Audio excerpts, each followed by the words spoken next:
Mendoan, menyatu dalam doa dan renungan dari Katedral Kristus Raja Purwokerto, Senin 22 April 2024. Saya Romo IA. Selamat pagi saudara-saudari. Yesus adalah pintu menuju keselamatan. Hanya di dalam Dia segala sesuatu akan menemukan tujuan sejati. Hari ini semoga kita mengimani Yesus sebagai gembala baik yang membawa kita pada jalan keselamatan. Kita mohon rahmat kesetiaan hidup agar tetap berjalan pada rencana dan kehendak-Nya. Kita merenungkan Injil Yohanes bab 10 ayat 1 sampai dengan 10. Dalam nama Bapa dan Putra dan Roh Kudus. Amin. Tuhan bersamamu dan bersama rohmu. Inilah Injil suci menurut Yohanes. Dimuliakanlah Tuhan. Sekali peristiwa, Yesus berkata kepada orang-orang Farisi, "Aku berkata kepadamu, sesungguhnya siapa yang masuk ke dalam kandang domba tanpa melalui pintu, tetapi dengan memanjat tembok, ia adalah seorang pencuri dan seorang perampok. Tetapi siapa yang masuk melalui pintu, ia adalah gembala domba. Untuk dia, penjaga membuka pintu dan domba-domba mendengarkan suaranya. Ia memanggil dombanya masing-masing seturut namanya dan menuntunnya keluar. Jika semua dombanya telah dibawanya keluar, ia berjalan di depan mereka dan domba-dombanya itu mengikuti dia, karena mereka mengenal suaranya. Tetapi seorang asing pasti tidak mereka ikuti, malah mereka lari daripadanya karena suara orang-orang asing tidak mereka kenal." Itulah yang dikatakan oleh Yesus dalam perumpamaan kepada mereka, tetapi mereka tidak mengerti apa yang dimaksudkannya. Sehingga Yesus pun berkata kepada mereka, "Aku berkata kepadamu, sesungguhnya akulah pintu kepada domba-domba itu. Semua orang yang datang sebelum aku adalah pencuri dan perampok, dan domba-domba itu tidak mendengarkan mereka. Akulah pintu. Barang siapa masuk melalui aku, ia akan selamat. Ia akan masuk dan keluar dan menemukan padang rumput.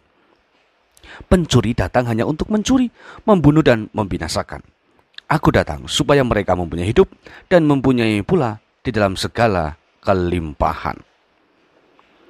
Demikianlah sabda Tuhan. Terpujilah Kristus. Saudara-saudari, apapun keadaan kita di dunia saat ini, tetaplah bahwa kita tidak mampu berusaha sendiri mencapai keselamatan.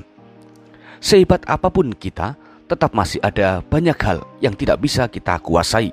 Salah satunya adalah keselamatan.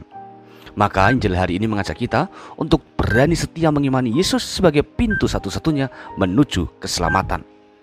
Bekal yang paling terjamin adalah adanya iman yang subur dalam hidup kita. Yesus adalah keselamatan, melalui Dialah kita mencapai kesempurnaan hidup kekal pada saatnya nanti. Sebagai dombanya, kita diutus untuk taat dan setia pada cara penggembalaan Yesus. Tidak melulu mengeluh, melainkan bersyukur atas pendampingan Tuhan yang total dan penuh. Saudara-saudari, dalam banyak hal, Yesus itu selalu hadir untuk menuntun kita. Jalan yang ditunjukkan Yesus adalah jalan yang benar, di mana Allah menghendaki kita menapaki langkah di sana. Hari ini, semoga kita terlatih untuk mau dituntun oleh Yesus.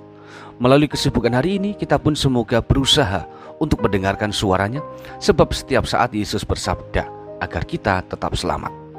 Mari kita mohon rahmat keterbukaan hati, mata, dan telinga agar siap sedia mendengarkan apa yang disabdakan Yesus bagi kita masing-masing. Selamat menyambut hari ini dengan penuh iman dan harapan akan penggembalaan sejati dari Yesus, Sang Gembala baik. Tuhan memberkati. Marilah berdoa. Allah Bapa Maha Kuasa, hanya Engkaulah yang menjadi andalan kami. Engkau sebagai pintu menuju keselamatan. Tuntun kami hari ini agar setia menuruti kehendak-Mu. Berilah kebahagiaan sejati agar kami dapat melangkah di jalan-Mu dengan penuh semangat. Nyalakanlah pula api kasih dalam diri kami sehingga kami mampu mengabdi-Mu secara benar dan sungguh-sungguh. Demi Kristus, Juru Selamat kami. Amin. Tuhan bersamamu dan bersama rohmu. Kita semua keluarga kita dan perjalanan hidup hari ini senantiasa dalam berkat Allah yang Maha Kuasa. Bapa, Putra, dan Roh Kudus. Amin. Saudara-saudari, selamat beraktivitas. Tuhan berkati. Salam mendoan.